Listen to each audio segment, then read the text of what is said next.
today I want to talk about the one of the narcissist archetypes. Remember, I've got these three archetypes: the overthinker, the narcissist, and the oppressor. And so in the narcissist archetype, again, not from a clinical diagnosis, narcissism, but really just reflecting on or using as a guide that story of Narcissus when he saw his reflection in the water and fell in love with this image and believed the image to be real and something other than himself. And this is how we create the ego. It's an image in our mind that's created through thoughts, and we love it and we want to protect it, and we identify with it as well. So what I want to talk about in the narcissist archetype is our clinging to our views and opinions. And I know we have talked about views and opinions in this, not in this series, but I think when we first went into lockdown, and Mary and a few of you that have been with me much longer know we've talked about this before, but we don't just get it on the first go around. And what we're always doing here is really coming in at different angles, different ways to help us see how our thoughts are causing us unhappiness. And so now we're doing it just through these ego characters. So the first thing we do have to be convinced of is that our views and opinions are, to some degree helpful, right? We have to have views and opinions. We want to have views and opinions. But when we cling to our views and opinions, and when we identify with our views and opinions as being us, that it causes us suffering. So when we get too attached to our views and opinions, and we can see this in just little things, right? You know, oh, what's the best Italian restaurant? Oh, I think it's Luigi's, and someone else says, no, it's Antonio's, and you know, it's like, no, it's Luigi's. Let me tell you why it's this one. This is the best one, right? And we kind of, you know, defend it as though if someone tells me it's not the best Italian restaurant and I've decided that it is, it kind of personally insults us a little bit. Or if it's, you know, our favorite beach, our favorite airline, our favorite meditation practice, our favorite meditation teacher, how we can cling to it. And when someone doesn't agree with it, we feel as though it's a personal attack on us. So there's little ways in which we cling to just little things. You know, it's my football team's the best. No, mine's the best, right? And just seeing how it can create some separation. And again, that little bit of like feeling a little bit hurt, like, how dare they say my football team's not the best, or how dare they say my lifestyle's not the best, or whatever it is that my view is. And of course, that it escalates up where we can get really, really attached to our views and opinions. And so I have a story, an example to use. I always use examples from my own life. And of course, in this story, there's a win. You can share the win with me, and we can all learn from my loss, where it turned into a loss. So I was doing a project in my trailer the other week where I was changing all the floor. I ripped up all the carpet and I put down new flooring. And there was a point to where there's a part of the trailer that slides out, and I wasn't quite sure how to do it. So my neighbor, there's a couple people up here that have annual sites as well up in this part of the campground. And I didn't really know him very well, but he was a really nice guy, super helpful. And I was telling him about it. He said, oh, let me come over and I'll take a look. And he comes over and he's looking around at it and giving me some ideas. And now mind you, and I have to set this up. He knows, he's asked me before, oh, you're married, because I wear a wedding band. And I said, no, I'm not married. I'm very committed to my spiritual practice. And this for me is kind of a commitment about my spiritual practice, that I'm married to my spiritual practice. So he's in my trailer. It looks like a monastery in here. There are Buddha images everywhere. Like if I did a little, 360, it looks like, wow, this is a monastery. This person's like pretty dedicated to her spiritual path. So out of that, somehow, I don't know, it came up and something about politics. And of course, he's looking around and he says, I'm going to guess you're not a Trump supporter. And I said, no, I'm not. And I said, are you? And he said, oh yeah. It's like, I love him. He's the best president. Like he's done everything he said he wanted to do. and he's kind of going on, and I said, well, does it not bother you about the that they're lifting all these regulations at the EPA, and that it's our water and our air is not going to be as clean anymore? And it's like, no, it's fine. They're going to self-regulate. And like, okay. And I said, but can't you see how this is coming out in climate change? Like, we actually had fires. If you heard about the Southern California fires, they were about 40 miles down the hill from us a couple weeks ago. And I'm like, we've got the fires right out there. We saw all the smoke. We're seeing the flooding. We're seeing, this intensified weather. And he goes, oh no, I'm not worried about that at all, because that's going to be the rapture. And when the rapture comes, I'm going to be lifted up and I'm going to spend eternity with God. And I was like, oh, okay. And so from there, we started still talking. He's still talking, and I'm not pushing back. And I got to tell you, 10 years ago, I would have pushed back on every single one of these things, like really like, no, I'm right. So I'm being very mindful, and I'm just listening to him, and he's telling me why his path is better. And I was saying to him, I appreciate your path, and I think it's great because you seem like this really nice person, so it's working for you. And as you can see, I'm very dedicated to my path, and I hope that you can just respect that. Well, no, of course not. He keeps going on and on and on, and eventually I just kind of said, like, can we just agree that we have our own paths? But every time I was never trying to convince him that his path wasn't right. All I was trying to say is that we all have our own path, and isn't that wonderful that we all have our own path? Apparently we don't. There's only one path, and I'm on the wrong path. But anyway, so I handled the situation, and I was really like, wow, that was good. We're still friends. I didn't, I had that little impulse to want to say something, but I didn't react on it. I didn't cling to my view. I really felt like he can have his path, and he could even try and cling to his view and push his view on me, and yet I can still be okay. So I was okay for a while. And then a few days later, I'm walking the dog, and as our minds start to wander, and it did start out in a good thought, like, that was pretty good the other day, like, you really handled that well, and it was a good reflection, like, yeah, see, you can be okay with this. You're not clinging to your views and opinions as much as you used to, and that's a good thing. A little pat on the back. So then because I'm on that topic, right, and we know where our thoughts will always lead us. So then I start thinking about some of his arguments about carbon dating and how all the artifacts about evolution are just lies and all this stuff. And I start going, but I'm right, because this, that, and the other, but I'm right. And I'm really clinging to my views. Now I'm clinging. I wasn't doing it with him, right? So we know this with the ego, where we'll have wins in some situations, and then it just comes out in another way later in our thoughts. And what was clinging, how I was clinging to this argument was, but I'm right. I've got the science behind me. I'm right.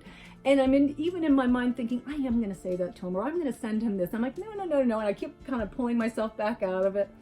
But what kept the thought, or the thread that really was helping me cling to this thought, was that, but I'm right.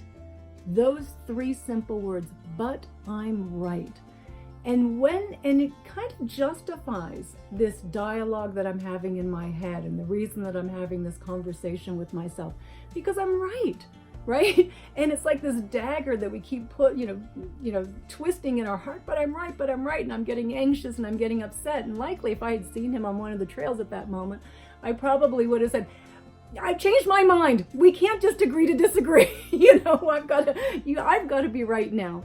And so because I'm so clear on this, but I'm right, and that's what I want to call this ego, for lack of a better name, but also because it's such a good pointer, to look for those three words, but I'm right, and how that causes us to justify our clinging to our views and thinking about it and just constantly rehashing it. Because even in science is always evolving and changing. And it did make me think about a few years ago, Mary, I think you would know this, probably from the first year that I was doing the classes down in Mexico. One of the things I used to say to reduce stress was the victory stance. Do you remember that? And these power poses, that when you do these power poses, your stress levels go down. And I had learned this from, it was a Harvard professor, Dr. Amy Cuddy, and she has like one of the most viewed TED Talks out there. She had all the research behind it. She had all the credentials, and people around the, everyone was running into bathrooms, doing the victory stance, before meetings to be calm, or, before an interview. Like, it was really becoming kind of a very mainstream thing. And I believed it wholeheartedly. The science looked good. It looked like it, from what she said in her talk, it seemed like it was very well documented. It wasn't. No one could repeat the results. No one could put someone in a stress state and do the victory stance and have their stress levels go down. And when I learned that and I'm reading it and I'm like, I'm resisting it because I've told people to do this. Oh, Andrea, I would have said it in that talk at Toscana at the country club. I had you guys all doing the victory stance. This was a few years ago. And I also, it was in my online course. I'm like, damn it, it's on my course already. It's already filmed and videoed. I had a vested interest in this being right, but it wasn't right. I kept reading I'm looking at these articles and I'm like, is there any way that they could be wrong? And they weren't wrong. And I did put out a blog post and said, do I want to be right or do I want the truth? And I had to say, I want the truth. It doesn't work. Does it, could it make you feel better just from stretching your arms up? Sure. But it's not measurably decreasing your stress, which is the way it was sold. And I went back and just edited that part of the video in the course, and it might look a little, a little quick as it changes, but I'm like, I got to take it out. It's not true. And so even in science, we have to remember that it's not, science is evolving. And with things like the masks, I fully believe that we should be wearing masks. I think that makes a lot of sense and it stops the virus. But people have died over this. People have killed other people for not wearing a mask. I looked it up because I was just curious about it. I'm like, oh yeah, there it is. People have killed each other over this. And this is the point. We get so, we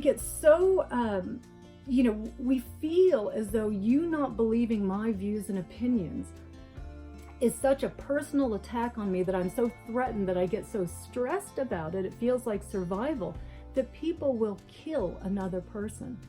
And that we do need to, and that's actually, a worst case scenario, but also just think of all the relationships that get damaged because we are so clinging to our view and opinion. And when we cling to our views and opinion, very left hemisphere, right? Not only does it not know what it doesn't know, it doesn't want to know. And so we cling to it. And then once we're in the left hemisphere, we get angry, we push back on it. And we don't want to know the truth because we're so, but I'm right. I don't even want to hear anything else. I'm right, and it's my identity. And it causes us so much pain and suffering. It does nothing to improve our relationships. And so when we're having dialogues with people, and you guys know I'm not a wallflower, and I don't think we should be wallflowers. I think we should be able to speak our views. But if we can't do it in a way that invites dialogue, if we're too pushing our own views down without trying to even understand the other person's view, then we're never coming to any truth. And so those of you that are my Facebook friends, please call me out if I ever violate that on Facebook, because I do post stuff, but I do try to be mindful about it as well. And even though we're completely running out of time, I'm going to end with one little joke, one little story that Andrew, I told this week. I'd forgotten about this story, and it's so good that kind of sums this up. So there's this little girl that's a little 8-year-old girl, and she's having a conversation with her teacher. And the little girl's saying that, well, I think that that people can live whole inside a whale, that they could be swallowed and they could live inside the whale. And the teacher's going, no, that's not possible.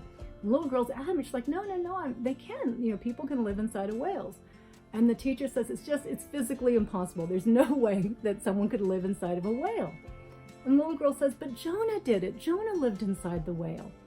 And the teacher says, it's impossible. There's no way. I don't know where you're getting your information from, but it's dead wrong.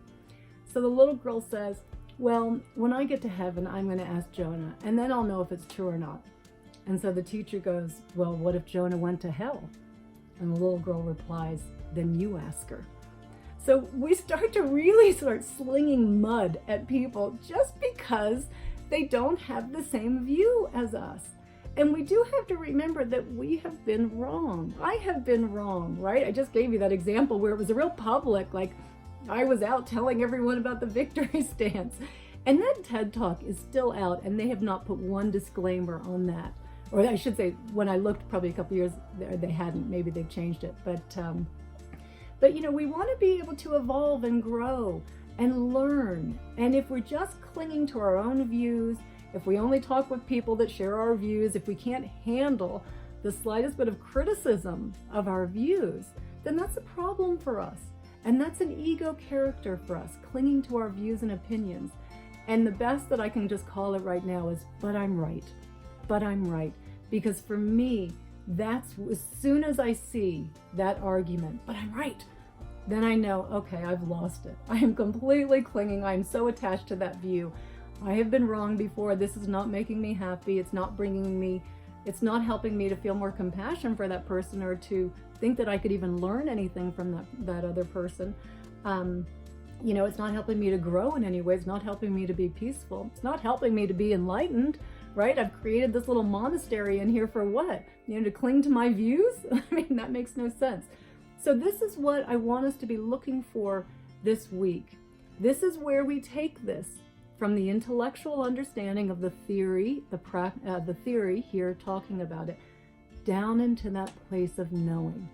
So that when you catch yourself this week, and things are getting really heated up in the political arena around here. So, you know, you catch yourself thinking something, you know, and you start clinging and you notice, but I'm right, as being the real, you know, what's really underpinning our argument, but I'm right. And then notice in that moment, I'm suffering. I am causing myself suffering. I'm not open to any other view. I'm not open to any chance that I could be slightly wrong or that my view could even evolve somehow from here. And that does not do anything to move us forward as a more compassionate, a kinder human species. It does nothing to help us. It makes us more tribal. And then no one's got the truth. The truth is probably somewhere closer. You know, it's not, none of us have the absolute truth. We need to be able to hear each other's views and opinions and to not take it so personally.